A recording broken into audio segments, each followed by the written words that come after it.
Ok, donc bonjour à tous, ravi de vous retrouver pour cette séance. Cette année, on va parler de la rayonisation de l'univers.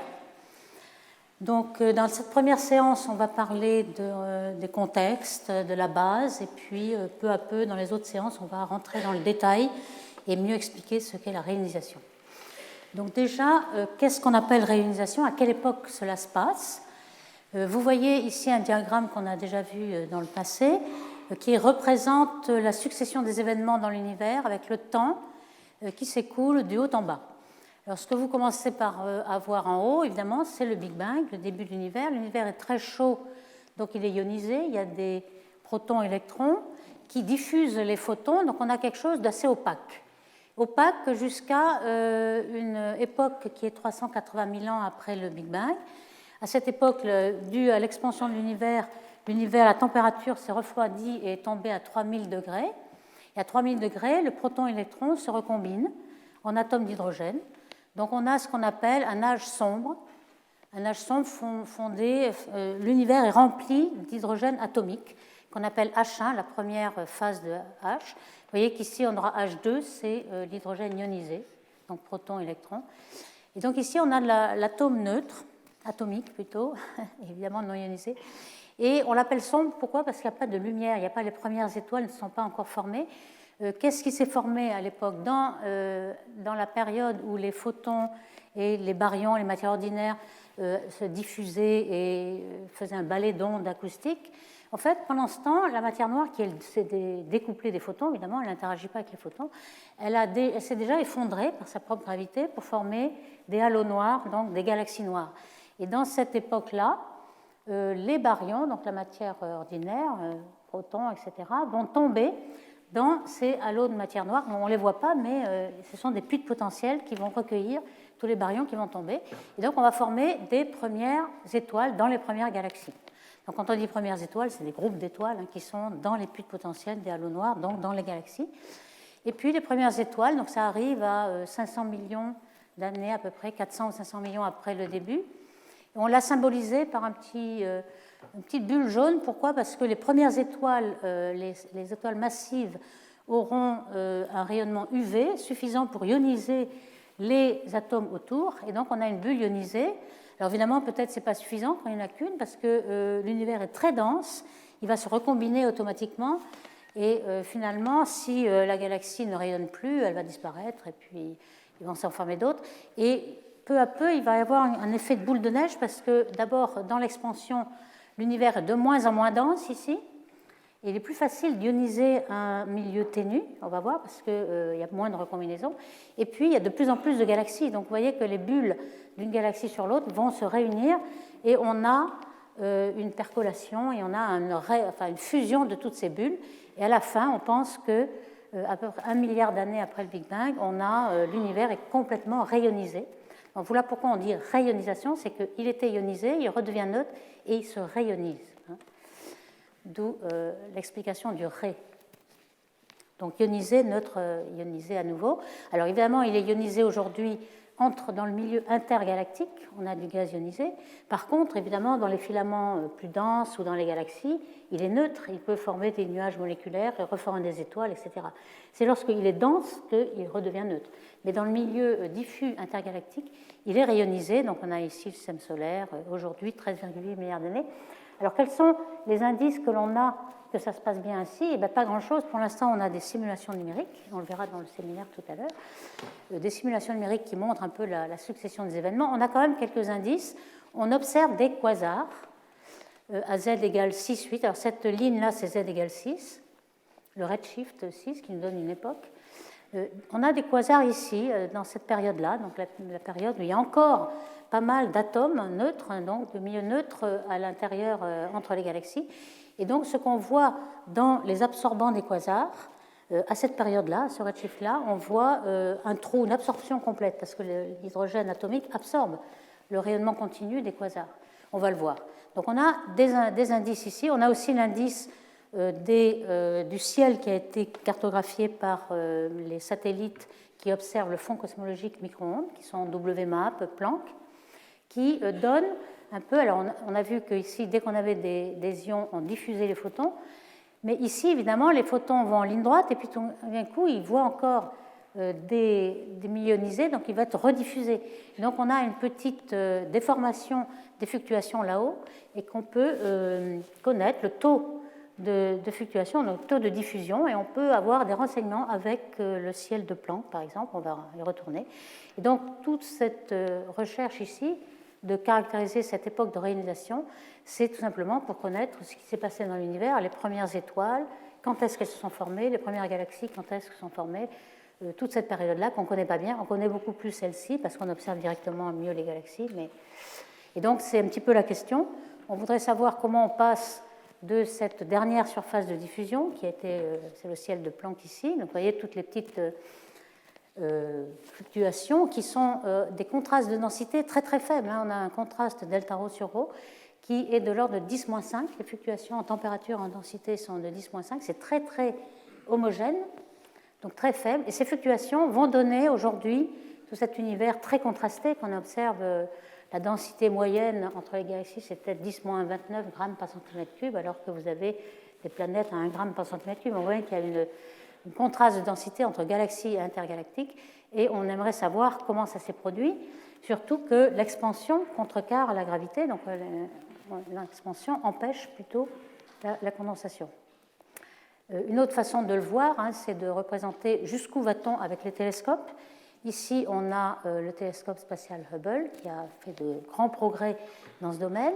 Et ce qu'on a représenté ici, c'est l'horizon. Alors, comme vous le savez, qu'est-ce que c'est que l'horizon? C'est une sphère. Tout observateur dans l'univers est à l'intérieur d'une sphère qui représente son univers observable. Pourquoi observable? Eh bien, simplement parce que tous les photons qui nous arrivent des galaxies lointaines nous arrivent après quelques milliards d'années. Donc, si on regarde très loin ces galaxies-là, eh bien, on les voit lorsqu'elles étaient très très jeunes, et il y a plusieurs milliards d'années de cela. Donc, on est obligé de remonter le temps. Et lorsqu'on remonte jusqu'à un rayon en distance-lumière de 13,8 milliards d'années, eh bien, on arrive au Big Bang. Ici, on a l'âge sombre, justement, tout ce qu'on vient de déterminer, âge sombre, premières étoiles. Alors, le Hubble Space Telescope là, a fait des champs profonds. Il a été lancé en 1990, donc presque 30 ans aujourd'hui. Donc, on a fait beaucoup de progrès. Au début, on avait des champs profonds qui pouvaient regarder jusqu'à cette époque-là, et ensuite des champs ultra profonds. Et maintenant, on a des galaxies jusqu'à Z égale 11, c'est-à-dire ici, dans cette zone-là. Donc, on arrive à détecter toutes ces galaxies, vous voyez, un petit peu jusqu'à quelle profondeur de notre horizon on remonte. Alors, pour cette rayonisation, on peut déjà se poser une question. Est-ce qu'on a assez d'énergie pour rayoniser tout l'univers? Visiblement, oui, puisqu'on est tout rayonisé aujourd'hui, mais à quoi c'est dû? Alors, par exemple, on peut penser aux étoiles et aux quasars. Les quasars sont des objets, des trous noirs qui sont au centre de chaque galaxie et qui accrètent de la matière et qui sont beaucoup plus lumineux que les étoiles et les galaxies. Donc, on pourrait penser aux deux. En fait, ils sont beaucoup plus puissants, mais très rares. Et surtout, à grand redshift, ils sont très rares. Donc, on pense que c'est plutôt les étoiles qui vont rayoniser. Alors, quelle est l'énergie qu'on récupère par fusion d'un atome d'hydrogène qui devient hélium, comme dans les réactions nucléaires qu'il y a au sein du Soleil, par exemple? Eh bien, on sait que le défaut de masse, lorsqu'on revient dans l'hélium, on gagne 0,7% de la masse MC2, de l'énergie de masse MC2, qu'il y a, par exemple, dans un proton. Un proton qui a une énergie de masse 1 gigaélectronvolt, eh bien, on va avoir 0,7%, c'est-à-dire 7 MeV, un million d'électronvolts par proton. Okay. Pour les trous noirs, c'est beaucoup plus efficace. Si on a du gaz qui tourne autour d'un trou noir, on peut montrer qu'on peut gagner beaucoup plus, en moyenne 10%, ça peut aller jusqu'à 20% de l'énergie de MC2. Donc là, on aurait pour chaque proton 100 MeV d'énergie. Alors, ce qu'il faut pour ioniser un atome d'hydrogène, c'est le potentiel d'ionisation, c'est-à-dire qu'il part du niveau fondamental et on forme le proton et l'électron. Et ça, c'est bien connu, c'est 13,6 électronvolts seulement. Donc, vous voyez, là, il y a un million, un facteur 1 million. Donc, il suffit qu'on ait quelques millionièmes de la matière ordinaire baryon qui est transformée en étoile pour ioniser tout l'univers. Donc, ça paraît très, très facile. En fait, ce n'est pas aussi simple que ça, parce que, justement, c'est pour, si jamais l'univers, le gaz ne se recombinait pas, en fait, il va se recombiner, c'est-à-dire que lorsque le proton et l'électron se rencontrent, il va y avoir une collision et il va pouvoir cascader et reformer un atome. Et surtout, comme ça dépend de la collision, le processus va être proportionnel à la densité au carré, la densité d'électrons, qui est égale à la densité de protons, donc NE au carré. Et ce carré de la densité va être bien plus important dans les nuages. Donc si le milieu n'est pas homogène, mais qu'il y a des nuages, des galaxies, etc., et fatalement, il y aura des nuages, puisqu'il faut former des étoiles, donc il faut concentrer la matière quelque part pour former ces étoiles. Donc à ce moment-là, on va recombiner, et peut-être que tous les photons qui ionisent vont se recombiner et être perdus. Alors est-ce que c'est possible? Oui, en fait, puisque quand on regarde les niveaux de l'atome d'hydrogène, donc on a le niveau fondamental, n égale 1, puis n égale 2, on appelle la recombinaison qui descend sur le niveau fondamental, on appelle la série de Lyman, les premiers physiciens atomiques qui ont découvert cela. Ils ont appelé tous les photons qui redescendent au deuxième, c'est le ray de Balmer, Paschen, Brackett, Pfund, etc. C'est les premiers physiciens atomiques. Et ce qui va nous intéresser en astrophysique, c'est surtout Lyman alpha, H alpha. Les deuxièmes, là, ce sera plus énergique, ce sera Lyman bêta, et ainsi de suite, gamma, delta. Vous voyez qu'on peut ioniser en faisant passer dans le continuum, ici, on n'a plus d'atomes. Et puis lorsque l'atome se recombine, eh bien, il va cascader en ayant des photons qui sont plus petits en énergie que l'énergie qu'il faut pour ioniser. Donc finalement, on aura perdu, le photon d'ionisation sera perdu. Et donc, tous les photons de recombinaison ne peuvent pas réioniser l'univers. Il y en a pas mal qui seront perdus, et c'est ça qu'il faut calculer. Donc, ce qu'on essaie de calculer dans les simulations numériques, on pense que cette époque de réionisation, qu'on appelle Epoch of Reionization EOR, pour faire plus simple, elle va être entre z égale 20-30, les redshifts, et puis z égale 6, et on va en avoir quelques indices. Alors voilà un petit peu les indices que l'on a pour tracer la réionisation. Ici, c'est le schéma temporel qu'on a déjà présenté sous une autre forme dans la première diapo. Donc ici, on a la dernière surface de diffusion, ce qu'on voit avec le ciel de Planck. L'âge sombre, donc là, l'hydrogène neutre, atomique, pas de galaxies. On pense que les galaxies vont se former à partir de là. Former des bulles, alors tout ce qui est en bleu, c'est les bulles ionisées qui est autour de chaque galaxie ou étoile en formation. Et puis ici, on voit qu'on a un quasar, donc c'est ce fameux quasar qui, par absorption, alors si on a un quasar ici, vous voyez qu'on aura le continuum du quasar, l'arrêt Lyman alpha du quasar, et puis tout ce qui est le continuum qui est devant, plus énergique, donc il va pouvoir ioniser tout ce qui est devant envers l'observateur, il va être complètement à zéro, puisqu'il va rester encore des atomes neutres qui absorbent ce rayonnement. Si c'était tout ionisé, on retrouverait le continuum du quasar, mais là, on ne le voit pas. Et ce qu'on appelle, c'est le fossé de Gunn-Peterson, parce que les Gunn-Peterson étaient les deux physiciens qui avaient trouvé cet effet. Donc on a cet indice-là. On a l'indice aussi de la diffusion des photons du corps noir de cosmologie qui, normalement, allait en ligne droite, puis on va être un petit peu diffusé là. Donc on va le calculer avec le satellite Planck ici. Et puis, le but, c'est d'avoir aussi l'hydrogène, l'arrêt de l'hydrogène, lorsqu'il est encore neutre. Et ça, c'est l'arrêt fondamental. On va en parler pas mal dans cette séance et dans les autres. L'étude de l'arrêt à 21 cm d'hydrogène, mais très décalé vers le rouge, puisque au lieu de 21 cm, ça va être 2 mètres. Ça va être un Z égale 10, 2 mètres ou plus. Et ça, on ne l'a toujours pas détecté, mais depuis, il y a plusieurs radiotélescopes qui sont construits en ce moment, le Square Kilometer Array, qui va être opérationnel bientôt, et depuis un certain nombre d'années déjà, un précurseur, un Pathfinder ou un précurseur de SCA, l'OFAR, qui fonctionne déjà et qui a trouvé une limite supérieure, mais qui n'a pas détecté encore le signal. Alors, le premier indice dont j'ai parlé, c'est cette fameuse fossé, l'absorption jusqu'à zéro du continuum des quasars. Vous voyez que déjà, Fan et al. En 2006 avaient trouvé un grand nombre de quasars. Ici, le redshift, c'est 5,7 jusqu'à 6,4. Et on voit que même à z égale 6 et 5, on absorbe complètement. Donc, il y a encore beaucoup d'atomes neutres entre les galaxies, un milieu continu d'atomes neutres. Alors, il suffit qu'il y en ait un petit peu. Même si c'est neutre à 10%, ça suffit pour absorber complètement. Donc, ça veut dire qu'on a peut-être commencé la réionisation, mais qu'on a encore pas mal de neutres. Et puis, on en voit beaucoup, parce que là, c'est le redshift de l'arrêt Lyman alpha qui est décalé toujours en fonction de Z.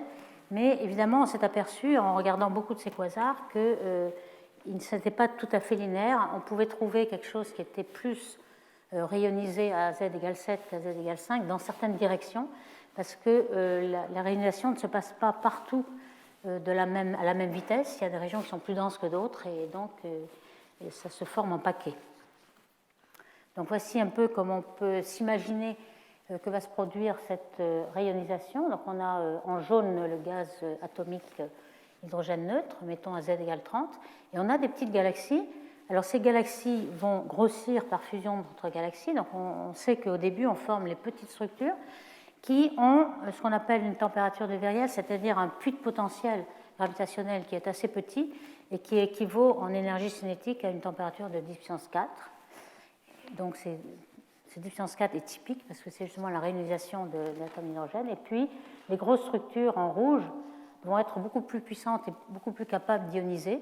Et c'est celles-ci qui vont finalement dominer. Alors ce qu'il faut savoir aussi, c'est que comme la recombinaison est, comme je le disais, proportionnelle au carré de la densité, dans l'expansion, toutes les structures sont toujours un certain facteur en dessus de la densité moyenne de l'univers. Comme l'univers était très dense autrefois, les structures ici sont très denses et la recombinaison est très rapide, alors qu'avec l'expansion, lorsqu'on est tombé à Z égale 9, le milieu est beaucoup plus diffus et il est beaucoup plus facile de ioniser puisque N2 est tombé très rapidement. Donc c'est un petit peu une boule de neige. Non seulement c'est plus facile de réioniser, mais en plus il y a plus de galaxies. Donc la réionisation va aller très vite et on va rejoindre et fusionner toutes les régions ionisées et percoler et tout l'univers va être réionisé. Alors on va se pencher sur à quelle vitesse une région ionisée se développe autour, par exemple, d'une étoile ou d'une galaxie. Alors je prends une étoile parce qu'on le connaît très bien ce qui se passe dans la Voie lactée. On a des régions ionisées autour d'étoiles, comme par exemple la nébuleuse d'Orion, qui est une région H2. H2, on veut dire H2 ionisé, pas H2 la molécule. Hein. Il y a toujours une confusion ici possible. Donc ici, on a une sphère ionisée autour d'une étoile, et puis, vous voyez, le milieu neutre à l'extérieur. Alors, qu'est-ce qui se passe ici ? On pense qu'il y a d'abord très rapidement une onde d'ionisation qui se produit, avec un libre parcours moyen qui est proportionnel à la probabilité qu'un atome absorbe un photon. Et ce libre parcours moyen est très petit. Je le mets en heure-lumière, c'est encore mieux. Il suffit d'une heure ici, lumière, pour avoir cette épaisseur-là. La taille typique d'une région H2 autour d'une étoile OB comme dans Orion, c'est plutôt parsec, 3 années-lumière, etc. Donc vous voyez que ce petit, c'est même pas à l'échelle, c'est extrêmement fin, alors qu'ici on a 3 années-lumière, on a une heure-lumière dans le libre parcours moyen. Donc ce qu'on appelle cette sphère de Strömgren, c'est un état d'équilibre stationnaire entre le nombre d'ionisation, le nombre de photons ionisants, là, ce n gamma de photons ionisants qui est donné par l'étoile, et puis le nombre de recombinaisons qui se produit dans la sphère. Alors au départ, il n'y a pas d'équilibre, donc ça se propage très vite, et puis après, ça va stopper à ce rayon-là, puisque à chaque fois qu'on a un photon qui ionise, eh bien, vous voyez ici, c'est le volume multiplié par le taux au carré, on a le nombre de recombinaisons égale le nombre d'ionisation, donc on a un équilibre stationnaire. Ça se recombine et on perd les photons de réionisation en cascade. Et puis, au bout d'un moment, ça va se passer très vite, dans quelques années. Et puis, au bout d'un moment, évidemment, là, la densité du milieu était la même de chaque côté, mais la température, comme c'est du gaz ionisé, maintenant, il est à 10 000 degrés, alors que le gaz ici était peut-être à 100 degrés, quelque chose comme ça. Donc, on a 100 fois plus de température. Donc, la pression est beaucoup plus grosse à l'intérieur de cette sphère de Strömgren. Donc, vous allez avoir une onde de choc, une pression qui va essayer d'équilibrer les pressions en dehors et en dedans de la sphère. Et donc on aura une deuxième étape où il va y avoir expansion de la bulle, mais toujours avec un état stationnaire de sphère de Strömgren. Alors évidemment, cette sphère était idéalisée. Ce que vous voyez ici dans la nature, c'est par exemple la nébuleuse La Rosette, une nébuleuse ionisée, c'est un petit peu rose parce que c'est H-alpha qui est dans le rouge. Et puis, on a appelé le taux de recombinaison, c'était le taux où on cascade en perdant le photon rayonisant. Évidemment, si on rayonise, on redonne exactement la même énergie, on ne compte pas, on ne repère pas son photon. Donc ici, c'est une recombinaison. Alors ici, c'est pour donner un petit peu les tailles dans une étoile OB dans la galaxie. Vous voyez le nombre d'atomes en moyenne dans le milieu interstellaire. Et puis la taille qui est à peu près 1 parsec, 3 années-lumière, la taille du rayon, et puis le temps au bout desquels on obtient cette sphère de Strömgren, cet équilibre quasi-stationnaire. Les amas d'étoiles, la Voie lactée, plus grand, hein, on a tout d'un coup, ça prend plus de temps. Et pour la rayonisation, ça va être beaucoup plus gros. Pourquoi? Parce que le milieu intergalactique est beaucoup plus ténu. Vous voyez, au lieu de ça, on a 4, 10-4. Donc on va pouvoir rayoniser beaucoup plus loin. On a aussi beaucoup plus de photons, puisque ça va être une galaxie qui va donner un grand ensemble d'étoiles, et un rayon qui sera 400 kiloparsecs ou 1 mégaparsec, c'est-à-dire quelque chose qui va contenir plusieurs galaxies, finalement. Donc on va avoir d'énormes sphères de Strömgren, et le rayon d'équilibre, c'est de l'ordre de millions d'années. Et puis il n'y a pas que l'hydrogène qui se ionise, il y a aussi l'hélium. Alors on sait que dans la nucléosynthèse primordiale, on forme 10% d'hélium, c'est-à-dire en masse, ça fait 25%. Et l'ionisation de l'hélium, la première ionisation, puisqu'il y a 2 protons à ioniser ici, il faut plus d'énergie que pour l'hydrogène, donc 24,6 ou 13,6. Le deuxième, qui fait passer de He+, à H2+, c'est encore plus grand. Donc que va-t-il se passer? Si vous avez une étoile assez chaude pour avoir cette énergie-là dans les photons, vous pourrez prendre tous vos photons qui vont avoir à rayoniser He en He+, et puis après on n'aura plus assez de ces photons-là, mais on en aura d'autres qui ne peuvent ioniser que l'hydrogène, et donc on aura H+, à l'extérieur. Donc vous avez une succession, ça va s'échelonner, entre une sphère d'H+, et une sphère d'H+. Si vous avez une étoile encore plus chaude, donc il y a des photons plus énergiques qui peuvent aller jusqu'à la deuxième ionisation, vous allez avoir He++, puis H+, puis H, etc. Donc vous allez avoir des rayons concentriques, enfin concentriques ou pas, hein, selon l'homogénéité du milieu. Et pour l'univers, c'est un petit peu la même chose. On va d'abord rayoniser l'hydrogène, et on a vu que ça s'arrêtait jusqu'à Z égale 6. Et puis ensuite, parce que c'est plus facile lorsque on a un milieu plus ténu et l'univers est rentré en expansion, il est beaucoup plus facile à rayoniser. Donc ici, on va rayoniser à Z égale 3. Quand on fait les calculs, on s'aperçoit que c'est à peu près à ce redshift-là. C'est plus facile à observer, c'est plus proche. Et ici, on a par exemple une observation qui a été faite. Alors ça, c'est l'arrêt Lyman alpha de l'hélium. On a la même dénomination, hein, c'est l'arrêt qui tombe au premier niveau fondamental.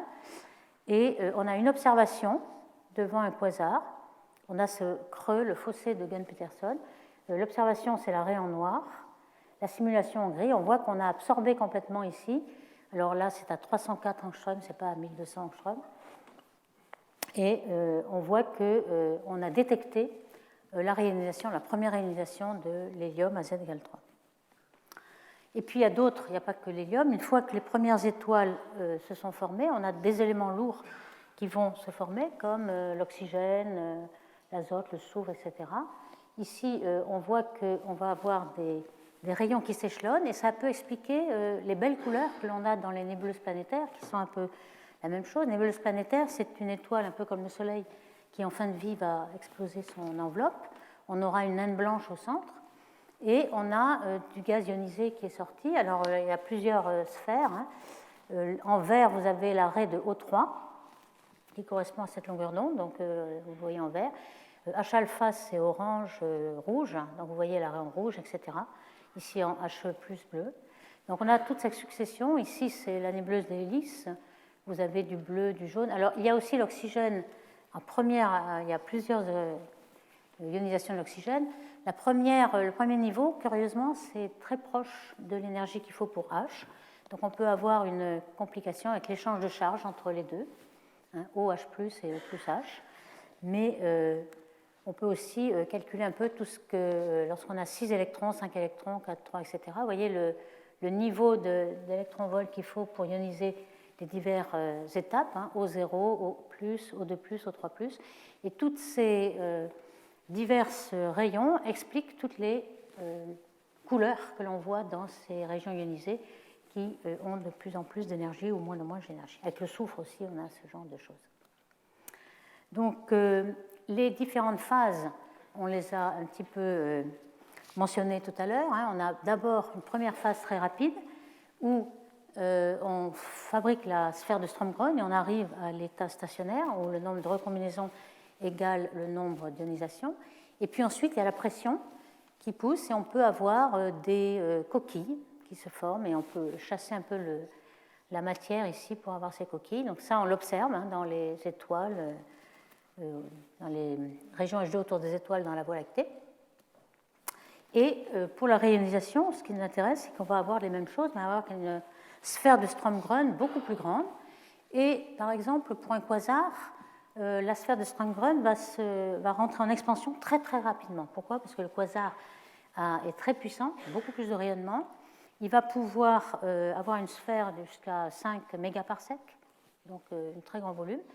Et on a essayé de calculer un petit peu le taux à laquelle rentrer en expansion cette sphère d'ionisation. Et c'est quelque chose qui va presque à la vitesse de la lumière. Pas tout à fait, bien entendu, mais presque.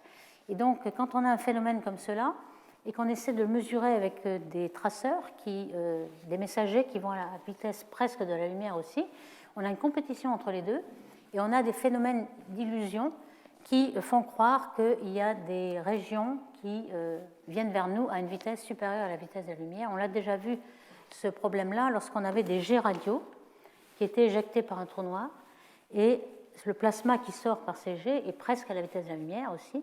Et donc, lorsqu'il vient vers vous, qu'on a plusieurs petits noyaux dans le jet, le noyau qui est plus proche de vous, on a l'impression qu'il va plus vite que la vitesse de la lumière parce que le messager a moins de chemin à parcourir que le petit noyau qui est un peu plus loin. Donc, finalement, on a l'impression qu'il va plus vite, mais c'est qu'une illusion.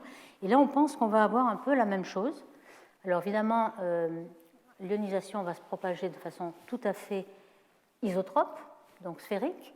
Mais imaginez que vous ayez une source d'arrière-plan, et comme on va voir que c'est la taille, c'est le mégaparsec, il va y avoir beaucoup de sources, même des sources à l'intérieur.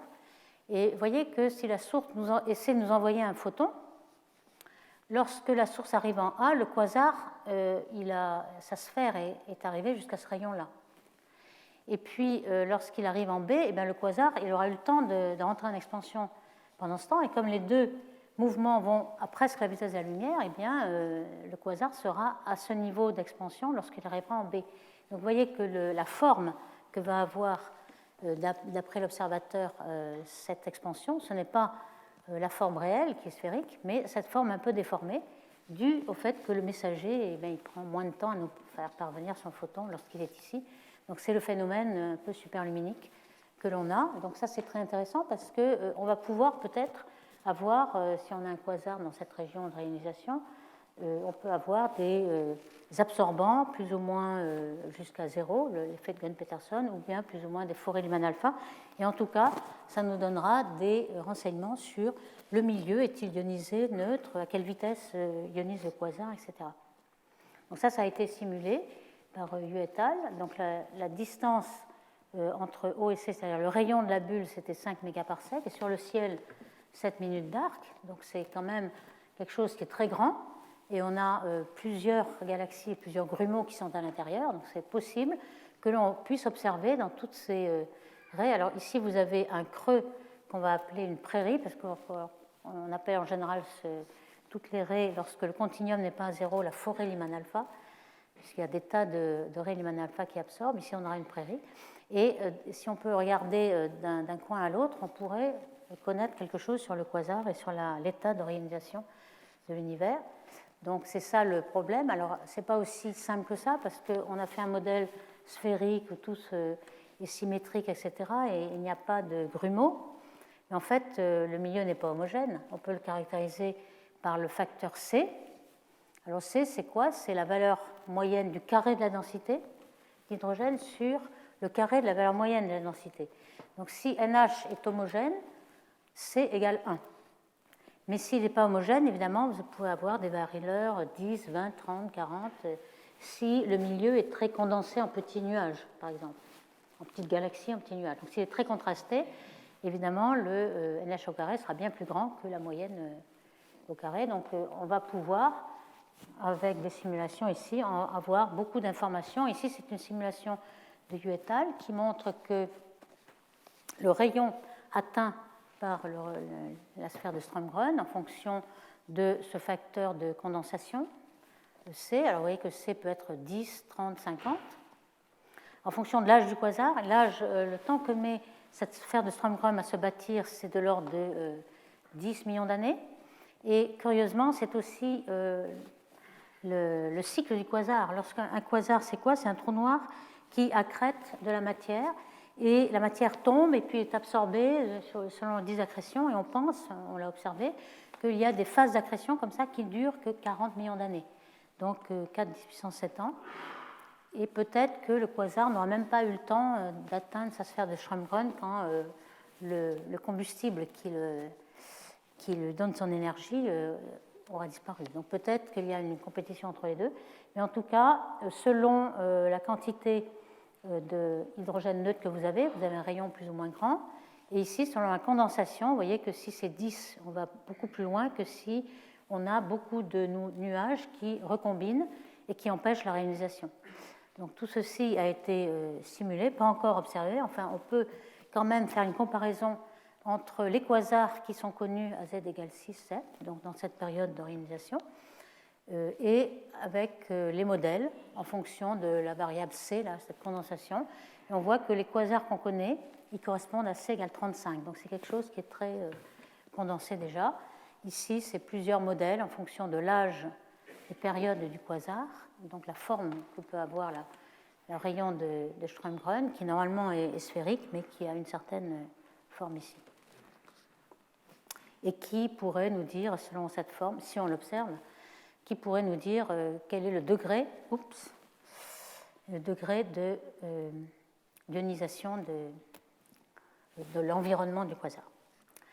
Bien, alors, il y a aussi un aspect que l'on peut voir ici, c'est que le bord de la sphère de Strömgren, on appelait sphère de Strömgren, mais on voit que le milieu est beaucoup plus anisotrope et irrégulier que ce qu'on peut penser. Et donc les régions H2 que vous voyez ici sont très très irrégulières. On peut, par exemple, dans certaines lignes de visée, ne plus avoir assez de densité à ioniser, et finalement les photons peuvent s'échapper. C'est ça qu'on aimerait savoir, quelle est la probabilité d'échappement des photons, pour savoir combien de photons ils vont pouvoir ioniser dans le milieu intergalactique, par exemple. Donc ça, c'est une fonction particulière, la fraction de photons qui s'échappent, de photons continuum qui s'échappent pour ioniser, que l'on ne connaît pas très bien. Mais on sait que soit on a ionisation partout, on a une sphère de Strömgren qui est délimitée par l'ionisation, ou alors c'est la densité, il n'y a plus assez de densité à ioniser, et donc les photons s'échappent. Alors si les photons s'échappent, ça va faire un peu une boule de neige, puisque on va pouvoir réioniser non seulement tout ce qu'il y avait dans la galaxie et autour, mais aussi toutes les autres bulles. Si on sort de sa bulle, on peut à ce moment-là se propager dans tout l'intergalactique et puis percoler un peu. Et donc c'est ça qui va se produire. Et probablement ensuite, on va observer jusqu'à z égale 3 ou 4, quelque chose qui est complètement réionisé. Alors vous voyez, complètement réionisé, c'est ce quasar, donc il y a le continuum avec sa Riemann alpha. Et là, vous ne voyez jamais le continuum aller à zéro, c'est-à-dire qu'il n'y a jamais une région intergalactique qui est complètement neutre. Il y a seulement des petits nuages qui absorbent leur Riemann alpha, mais là on retrouve le continuum du quasar. Donc il n'y a pas de fossé. Alors c'est exactement ça qui est représenté ici. On a tout un tas de neutres ici, donc un fossé, et puis ensuite une forêt. Et donc ce nom de prairie a été employé, comparément à la forêt, c'est tout à fait imagé et ça se comprend très bien. Donc on a autour du quasar quelque chose qui est encore neutre, la prairie, ici une forêt Lyman alpha, complètement ionisée. Et puis au-delà, vous avez la deuxième série, la deuxième raie de la série, Lyman bêta, qui a une énergie plus grande. Et donc on va pouvoir avoir une prairie Lyman alpha, une forêt, et ensuite gamma, delta, etc. Donc c'est un peu ça que l'on observe. Alors pour l'échappement, on aimerait savoir comment, et ça on ne le sait pas encore, quel est le degré d'échappement. Alors dans les simulations numériques, évidemment, quand on fait des simulations cosmologiques à l'échelle du mégaparsec, puisque le rayon de Strömgren c'est des mégaparsecs, on n'a pas la résolution suffisante dans les galaxies pour savoir ce qui s'échappe, les photons qui s'échappent d'une galaxie. On ne sait pas s'il y a un degré de nuage ou un degré de condensation. On ne sait pas s'il y a des tubes qui permettent d'échapper. Alors, par exemple, il pourrait y avoir des tubes s'il y a un trou noir au centre qui fait un jet et qui pousse toute la matière, ou bien une flambée de formation d'étoiles qui fait un flot aussi qui pousse. Bon, ça, on ne le sait pas. En général, dans les simulations, on les met à la main, de façon de recette. Ou alors, si simplement, on a une limite qui est limitée par la densité, donc ça s'échappe partout. Ça, c'est encore quelque chose d'inconnu. C'est pour ça qu'on a essayé d'observer des objets plus proches pour savoir quels étaient leur taux, la fraction d'échappement. Alors, plus proches, c'est par exemple ces objets qu'on a appelés les petits pois verts. Alors, qui est-ce qui a appelé ces petits pois verts? En fait, c'est les astronomes amateurs qui regardaient le ciel dans le Galaxy Zoo. Vous savez qu'il y a eu le ciel qui a été cartographié par le Sloan Survey. Et il y a à peu près 1 million de galaxies. Donc, on a fait appel aux astronomes volontaires qui pouvaient classifier les galaxies, puisqu'un million, il était exclu que chaque astronome regarde 1 million de galaxies à l'œil. Et il est ressorti l'existence de ces petits pois verts. Vous voyez un petit peu, ça c'est 4 observations de galaxies qui ressemblent vraiment à des petits pois verts, parce qu'en fait, ils ont beaucoup de Lyman alpha ici, dans le continuum. Et on s'est aperçu qu'en effet, c'était des objets assez petits, d'où les rayonnements UV s'échappaient beaucoup. Pourquoi? Parce que lorsque vous avez un petit objet, la métallicité est plus faible. La métallicité croît avec la masse. Donc, métallicité faible, ça veut dire pas beaucoup de poussière, pas beaucoup d'éléments lourds. Donc, les rayons, Lyman alpha ou continuum, ressortent plus. Et puis, ils avaient beaucoup de formation d'étoiles, donc beaucoup de Lyman alpha. Et on s'est aperçu qu'on pouvait quand même mesurer, non pas forcément le continuum qui sort, qui ionise, mais au moins le Lyman alpha. Et ce Lyman alpha, c'est une raie particulière parce que c'est une raie résonante qui est diffusée par des milliers d'atomes d'hydrogène. Et on sait que même si on est absorbé au centre de la raie, vous voyez, si c'est une raie d'une galaxie, d'un de ces petits pois verts, en fonction de la vitesse, vous avez le flux en fonction de la vitesse. Au centre, il y a tellement d'atomes d'hydrogène et peut-être d'autres métaux que ça ne peut pas sortir. Par contre, ça sort dans les ailes de raie. Et pourquoi y a-t-il des atomes à ces grandes vitesses? Eh bien, sans doute, c'est dû à le gaz éjecté par la formation d'étoiles ou peut-être par un petit trou noir, etc. Et à ce moment-là, les photons Lyman alpha sont diffusés des milliers de fois.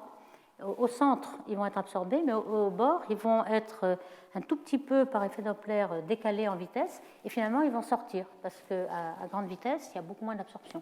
Donc finalement, on voit ces photons sortir, et c'est peut-être une façon que la fonction d'échappement pourrait être calculée comme ça. On pense que cette fonction d'échappement, elle est due à plusieurs choses. D'abord, le milieu est poreux, il n'est pas du tout homogène, donc pour la même masse, il y a beaucoup de petits morceaux, et donc on peut sortir par les trous, et même si dans les trous, il y a encore du milieu un petit peu diffus, eh bien ce milieu diffus va diffuser les photons Lyman alpha et ça va sortir. Donc voici pour la fonction d'échappement qui n'est toujours pas connue, et les simulations numériques nous la prédisent entre 0 et 100%, ce qui n'est pas très informatif. Donc il y a une question dont on se pose et qu'on n'a pas encore résolue, c'est quel est le rôle respectif des quasars ou des étoiles dans la rayonisation. On a montré que les photons qui pourraient rayoniser l'univers seraient dus à l'un ou à l'autre.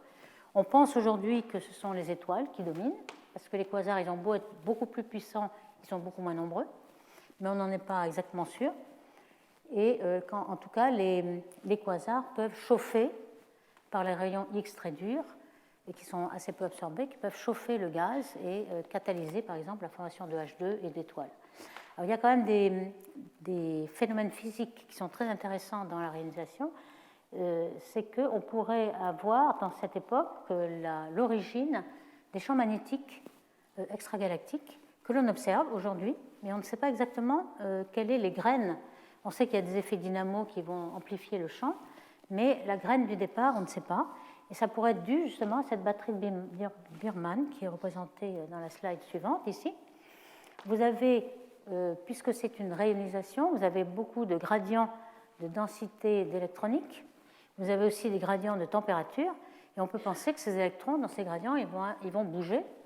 Alors, par exemple, ils vont avoir des mouvements un petit peu désordonnés, mais on peut penser à un mouvement un petit peu qui forme une boucle. Et si vous faites une boucle de courant, vous avez un champ magnétique perpendiculaire à la boucle de courant qui est créé. Donc, vous avez une graine. Donc, c'est ça la batterie de Big Bang, une graine qui est formée dans la réionisation. Donc, ça, on a fait des simulations. Hein. Je pense qu'il y en a une ici, par exemple, à z égale 11, où l'on voit la fraction d'atomes. Alors, ici, c'est 1, mais ici, c'est très ionisé. Vous avez le champ magnétique qui a été formé dans la densité du gaz et la température, etc. Donc là, on a un moyen de former le champ magnétique intergalactique. Il y a aussi un autre phénomène physique intéressant qui est que cette réionisation va peut-être chauffer et ioniser les petits halos de matière noire dans lesquels sont tombés quelques baryons et qui sont un gros problème pour la théorie standard de matière noire qu'on appelait CDM, Cold Dark Matter. Cette théorie, dans les simulations numériques, on sait qu'on forme beaucoup trop de petits satellites autour d'une galaxie comme la Voie lactée. On a, dans cette simulation-là, des milliers de petits satellites que l'on ne voit pas. Donc on est obligé de supposer complètement noirs, c'est-à-dire formés que de matière noire. Ils n'ont pas formé d'étoiles. Pourquoi? Eh bien, peut-être que justement, au début, la réionisation nous a donné un moyen de stopper la formation d'étoiles dans ces petits halos, parce que grâce au rayonnement UV, ils ont ionisé et chauffé et évaporé tout le gaz. Donc ça pourrait être une solution à ces problèmes-là. Ces petits halos, là où justement où il y a du gaz, ça pourrait être aussi les absorbants complètement saturés qu'on appelle damp Lyman alpha. Et enfin, il y a aussi un phénomène qui peut trouver sa solution, c'est l'existence des quasars, mais vraiment très massifs. On a vu qu'on avait des quasars à z égale 6, 7, 8, on a même des quasars à z égale 8. Et curieusement, on a pu montrer quelle était leur masse de trous noirs, parce qu'ils rayonnent beaucoup, ils rayonnent à l'humidité d'Eddington, la l'humidité maximum, qui est proportionnelle à la masse du trou noir. Donc on a pu voir que ces trous noirs étaient de quelques milliards de masses solaires. Et ça, c'était une surprise, car on pensait qu'au début de l'univers, commencent à se former des tout petits trous noirs qui, en fonction du temps, accrètent de la masse, et aujourd'hui, ils seraient de quelques milliards de masses solaires. Comment se fait-il qu'on ait des trous noirs tout de suite, dès le début, même à 500 millions d'années après le Big Bang, qui est déjà des milliards de masses solaires? Eh bien, peut-être que certains halos vont former des trous noirs directement et non pas des étoiles. C'est ce qui a été proposé. Alors, par exemple, lorsqu'on a seulement le rayonnement du fond cosmologique qui chauffe une petite galaxie, on va former de grosses étoiles. Alors, dans les premières galaxies, il n'y a pas beaucoup de métaux, donc la température peut monter très vite parce que le métal est un refroidissant, la poussière est un refroidissant. Donc, à ce moment-là, on forme des étoiles, la masse de Jeans est plus grande et on forme des étoiles très grosses qu'on appelle population 3, qu'on n'a jamais observées parce qu'en fait, elles ne sont qu'au début de l'univers. Aujourd'hui, à z égale 0, on observe la population 1, qui sont les étoiles jeunes, la population 2, mais population 3, on pense qu'elles existent au début de l'univers, mais il n'y a toujours pas de trou noir. Alors par contre, si on empêche cette formation d'étoiles, par exemple par le rayonnement UV dû à une galaxie voisine qui rayonnise complètement le gaz de sa compagne, à ce moment-là, on n'a plus d'étoiles, mais on a un trou noir directement. Donc quelque chose qui ferait un millier de masses solaires directement et qui pourrait ensuite croître pour atteindre le million et le milliard de masses solaires. Donc c'est cette proposition qui est une des solutions de l'existence de quasars et de trous noirs si massifs à z égale 8. Alors ensuite, je voudrais savoir un petit peu, il faut que je me dépêche un petit peu, à quelle époque a-t-on pu, par nos traceurs, qui sont les traceurs du fond cosmologique, l'époque de la réionisation, en fait, on va voir, il y a eu des ratés sur cette observation. Les gens ont surestimé la probabilité qu'il y ait diffusion par de la particule chargée. Et dans les années 2003, il y avait, je ne sais pas si on le voit bien, mais il y avait 2 réionisations. Et en fait, c'était complètement faux, donc je vais passer très vite. Pourquoi? Parce que qu'est-ce qu'on mesure? On mesure ici une fluctuation sur la surface de Planck, et puis la fluctuation va être un peu déformée et absorbée par la diffusion qu'il y a sur la ligne de visée. Maintenant, savoir quand se trouvent ces électrons qui diffusent à nouveau les photons du corps noir, ça va être difficile. Mais on a quand même un indice ici, c'est que l'univers est en expansion. Donc si les électrons sont surtout, par exemple, la réionisation ce serait à Z égale 18, vous voyez que vous allez avoir beaucoup plus d'électrons sur la ligne de visée que si vous avez une réionisation à 12 et que si vous avez une réionisation à 6. Tout ça est dû à l'expansion de l'univers. Donc on peut dater, avec la probabilité de trouver ces diffusions, on peut dater quand même où est la réionisation. Alors voici ce que donnait le résultat. WMAP, déjà dans les années 2002-2003, il avait trouvé une opacité, donc une probabilité de diffusion des photons du fond cosmologique par les électrons de la réionisation. Il était très élevé. Et donc pour cela, il fallait supposer la courbe en jaune. Là, vous voyez, ça c'est le taux de formation d'étoiles en fonction du temps, le redshift. Il fallait supposer cette courbe jaune et qui était beaucoup trop élevée. Beaucoup trop élevée. Aujourd'hui, on mesure des galaxies à Z égale 6, 8, 10. C'est les points bleus. Et c'est plutôt la courbe rouge qui est observée. Donc ce sont ces galaxies-là qui vont rayoniser l'univers.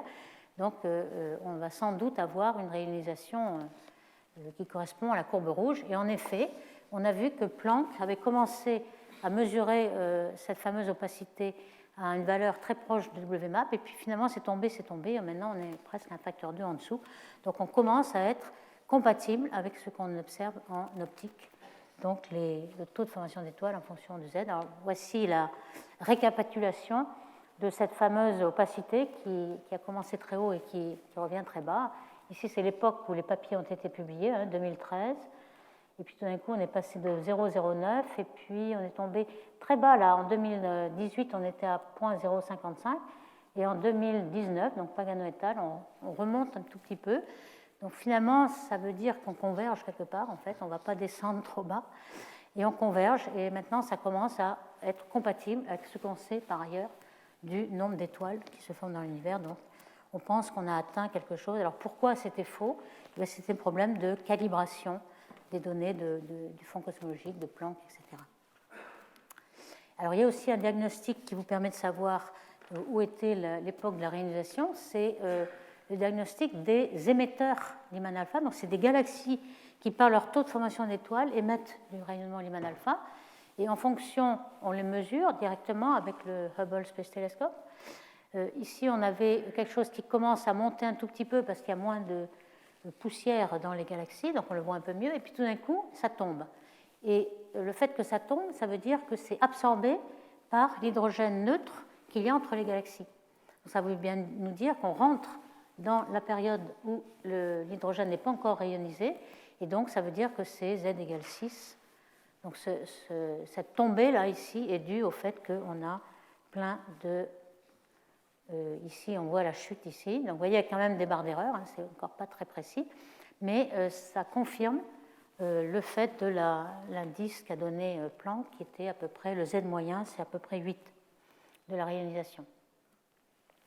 Alors, dans les quelques minutes qui me restent, je vais parler donc de l'arrêt à 21 cm, qui est finalement le test le meilleur que l'on peut avoir de la réionisation, puisque c'est justement la présence de l'atome d'hydrogène.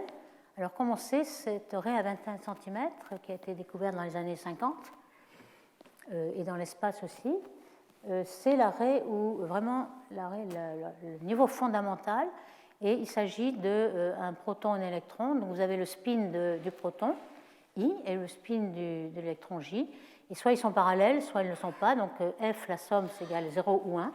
Et lorsqu'un atome passe de cet état-là à cet état-là, elle émet un photon de 21 cm de longueur d'onde. Et à Z égale 10, on va être décalé vers le rouge à 2 mètres. Alors qu'est-ce qu'on espère si on regarde dans ces basses fréquences radio de 2 mètres et plus de longueur d'onde? Qu'est-ce qu'on va essayer d'obtenir? Eh bien, on a un flux. Alors on parle toujours en température de brillance.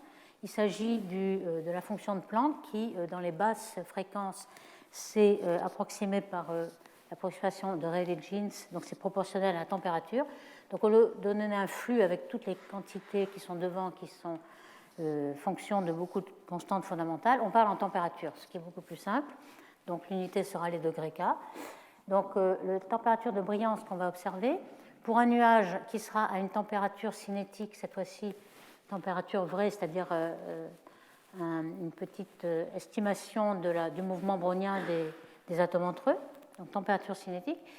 Ce nuage est plongé dans un fond qui est à la température du fond cosmologique, qu'on appelle le CMB, le Cosmic Background, Microwave Background ici.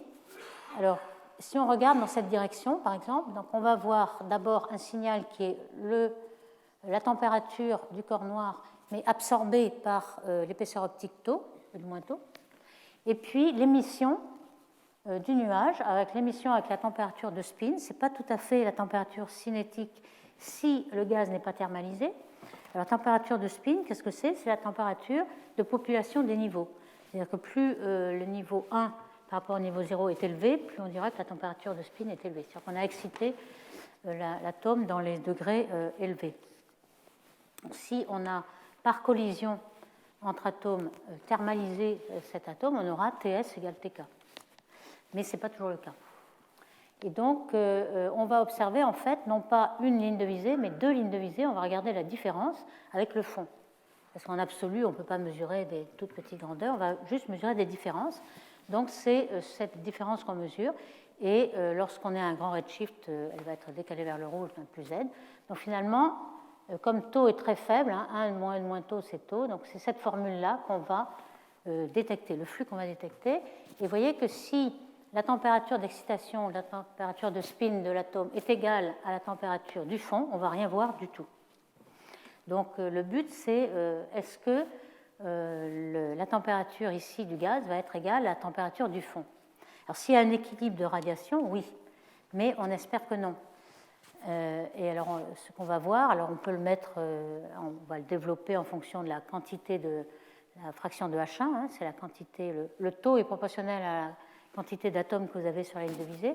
Donc c'est le critère de densité qui va apparaître, H1. Et puis aussi, comme on va regarder normalement quand on a une raie de H1, on a dans une galaxie, on a une largeur en vitesse qui est due à la vitesse Doppler des atomes dans la galaxie.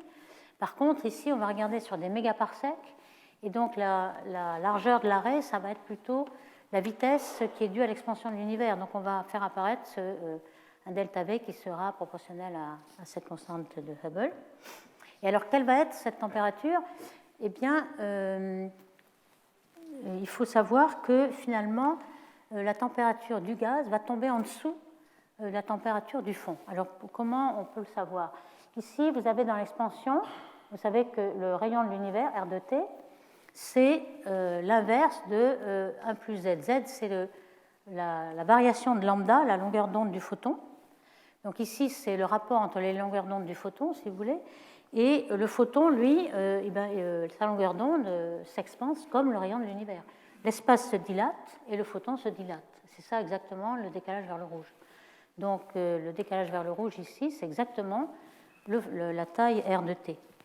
Donc ce que vous avez aussi pour la température du fond, c'est kT, c'est h nu, c'est-à-dire l'énergie du photon, et h nu, c'est lambda, donc c'est aussi un plus Z. Donc on sait qu'aujourd'hui, on a le fond cosmologique à 3 degrés ou 2,73, et puis à Z égale 1000, on avait 3000 degrés, on avait la recombinaison, etc. Donc ça, déjà, on sait que le photon, lui, particule relativiste, sa température décroît comme un plus Z.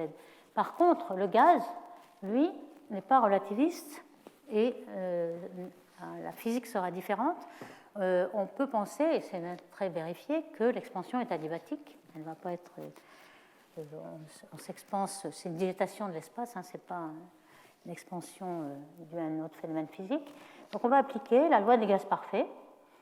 La première, c'est PV qui est égal à NKT. Donc N, mettons une mole de gaz. Donc vous avez quelque chose qui est proportionnel à T.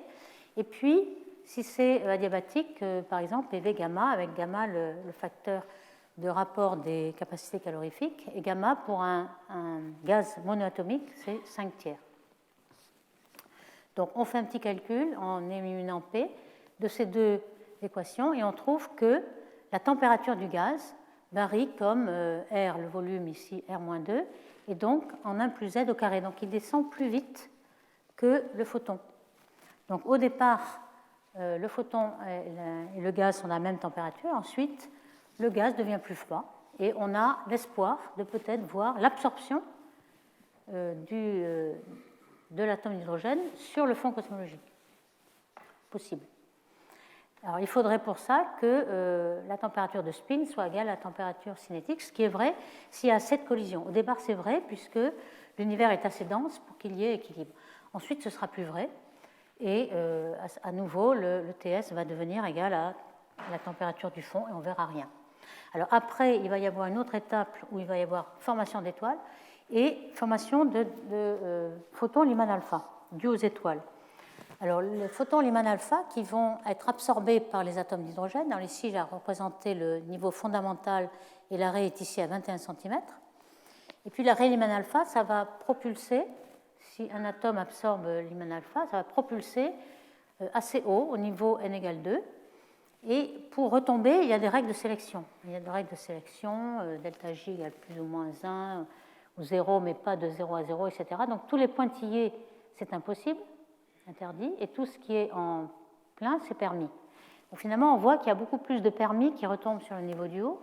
Donc finalement, le Lyman alpha va pomper les atomes à un niveau plus élevé. Donc va essayer de thermaliser les atomes. Donc si on est dans un état expansé de l'univers, avec un milieu plus diffus, le rayonnement des étoiles va nous aider à thermaliser. Donc finalement, qu'est-ce qu'on voit ici en fonction du temps? Vous avez une température qui décroît en fonction du temps qui va jusqu'ici. La température du fond, c'est le pointillé. La température du gaz ici, donc au début, on peut avoir une absorption. Et puis après, il y a les étoiles qui se mettent à briller. Vous avez une température qui est plus chaude que le fond. Donc d'abord absorption et ensuite émission. Donc c'est ça en fait qu'on espère voir. Alors dans l'âge sombre, on est assez dense pour avoir une absorption parce que les collisions thermalisent le gaz à une température inférieure au fond. Et puis ensuite, ça revient à zéro. Et puis ensuite, il y a encore une absorption, mais cette fois-ci due aux étoiles, et puis une émission. Donc tout ça va être un petit peu plus détaillé dans les cours suivants. Mais en gros, c'est la base.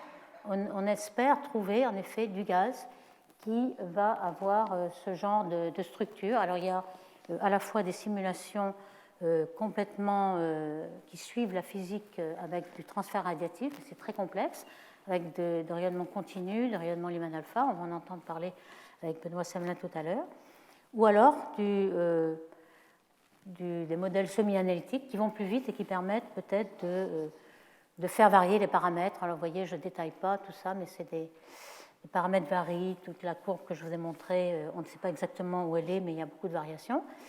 On va pouvoir faire une tomographie, c'est-à-dire à chaque redshift, avoir une vitesse différente et une fréquence différente du H1. Et aussi regarder est-ce qu'il n'y a pas un effet de vitesse. On sait qu'au départ, la matière noire et les baryons avaient un comportement différent. Il y a une vitesse, et on va peut-être voir aussi l'effet de cette vitesse sur le H1. Et peut-être aussi voir ce qu'on appelle forêt, mais cette fois-ci en 21 cm, en analogie avec la forêt de Lyman alpha. Vous pourrez avoir, alors évidemment c'est beaucoup plus faible parce que la raie 21 cm est une raie interdite, il y a très peu de probabilité de présence par rapport à Lyman alpha, mais peut-être si on avait un grand quasar très puissant dans la raie de l'ionisation, on pourrait voir cette absorption. Donc ici, je n'ai pas le temps de le dire, mais peut-être que Benoît va en parler. Les spectres qui sont attendus, peut-être qu'on pourrait le détecter au début de la réionisation. Donc je finis en disant que la réionisation, c'est une époque vraiment privilégiée pour tester cette histoire de l'univers, la formation des premières étoiles, la formation des premières galaxies. On va avoir actuellement avec le télescope Hubble, on est limité pour la détection de galaxies à z égale 8. On sature complètement, mais bientôt on va lancer un autre télescope spatial qui sera le James Webb. Donc on va pouvoir, en optique en infrarouge, détecter beaucoup plus de galaxies dans cette période de réionisation. Et puis, avec SKA, le Square Kilometer Array, on va pouvoir, puisqu'il y a 1 km² de surface, détecter à 21 cm ces signaux que l'on a déjà prédits dans l'ordinateur et avoir la température de ce fond en fonction de l'âge de l'univers, et puis peut-être des forêts de 21 cm, et puis les sphères de Strömgren autour des quasars brillants. Ok, je m'arrête là. Merci.